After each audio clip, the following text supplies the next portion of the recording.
Race by Charles.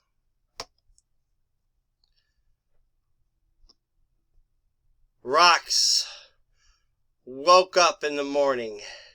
He didn't know what to do. So he decided to go for a car race training. Rox met a friend who was also going for the race too.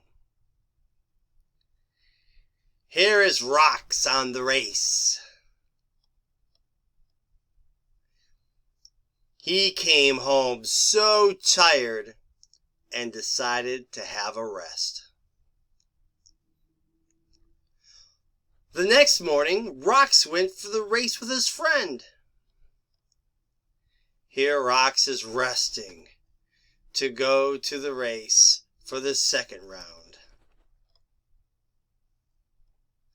He finally won and was given a trophy. Good job, Rox.